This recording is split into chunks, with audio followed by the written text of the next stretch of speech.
Maryland, USA, October 2025. A terrifying storm in the northeastern United States, from the Carolinas to New England, hit the east coast of the United States this weekend, bringing strong winds, continuous rain, and powerful flooding. States of emergency were declared in 4 states, and in Maryland and New Jersey, flooding swallowed hills, streets, and sidewalks. Several homes were left without power. Residents of Ocean City saw the storm as no ordinary storm, but a battle between land and sea.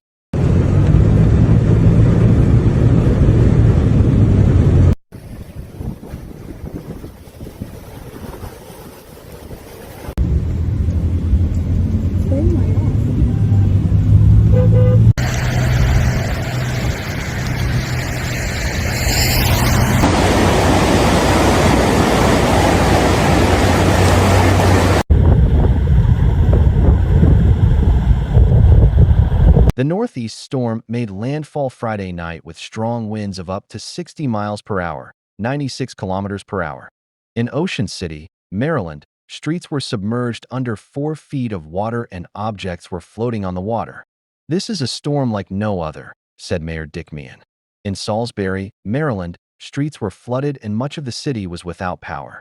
As the sun set, conditions on the east coast of the United States worsened. Large swaths of neighborhoods were left without power after a power line was downed in Atlantic City. Winds of up to 60 miles per hour, 96 kilometers per hour, continued into the night. Thousands lost power, hundreds were displaced, and communications with distant areas were cut off.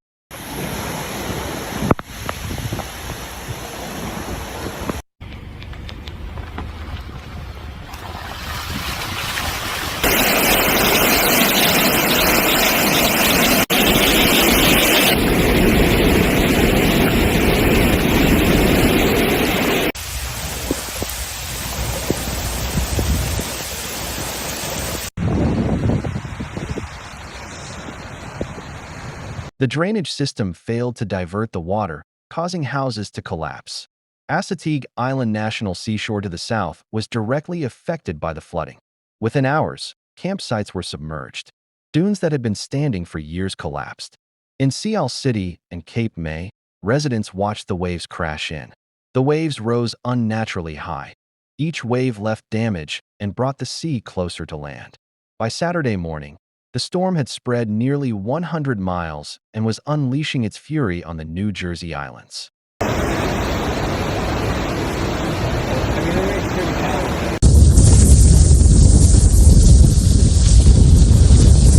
More than 6 inches, 15 centimeters, of rain was recorded. Winds caused waves to come ashore and increased flooding. The situation was particularly severe on the southern Outer Banks of North Carolina. Highway 12, the only road connecting Hatteras Island, disappeared beneath the waves. A house in Buxton was caught on camera being completely destroyed by the waves, with wooden sections of it swallowed by the ocean.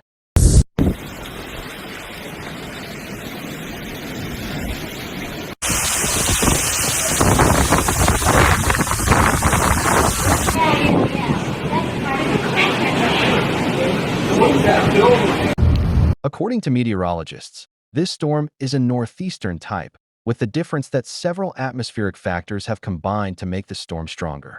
The source of the storm's energy was a low-pressure system in South Carolina that fed from Atlantic waters with temperatures about 2 degrees higher than normal. This heat caused the formation of strong winds and expanded the scope of the storm.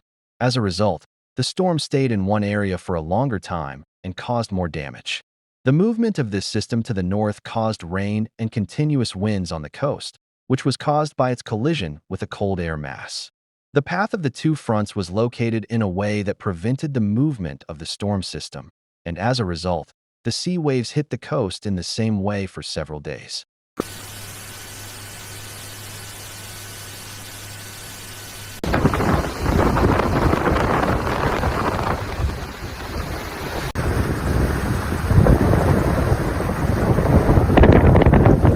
The storm was huge. Its winds were about 400 miles wide and covered an area the size of Texas. "This is not just a fluke," said Dr. Raj Patel, a climate scientist at Rutgers University. "This is a sign of global warming. Warmer waters are making storms more powerful and last longer." Waves were reported to be about 8 feet, 2.5 meters, high in New Jersey and 6 feet, 1.8 meters, high in Maryland. This was the highest level since Hurricane Sandy in 2012. Satellite images show the storm as a giant tornado. Although it was not a tropical storm, it was as powerful and large as a tropical storm.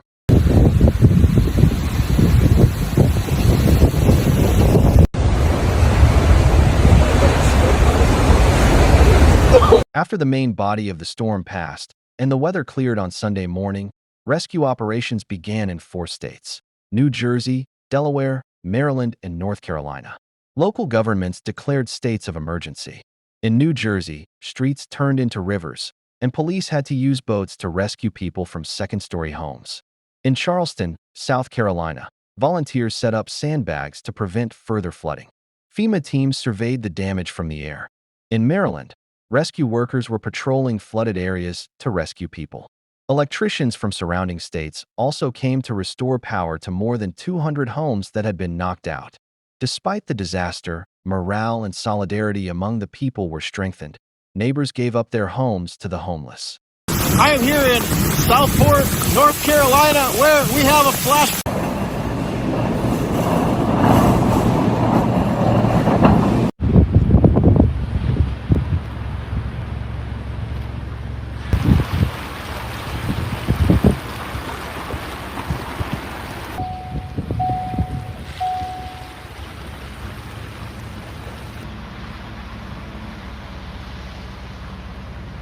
As the winds died down and the sea receded, people began to see the scale of the disaster for the first time. Roads were destroyed in 3 states: Maryland, the Carolinas, and New Jersey. Sand dunes that protected the coast disappeared. Utility crews restored power to tens of thousands of homes. Beach erosion, the loss of soil and sand, has changed the face of the coastline forever.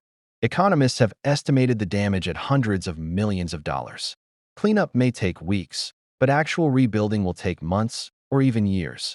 Insurance claims for damages have surged, but many have found that standard home insurance does not cover flood damage.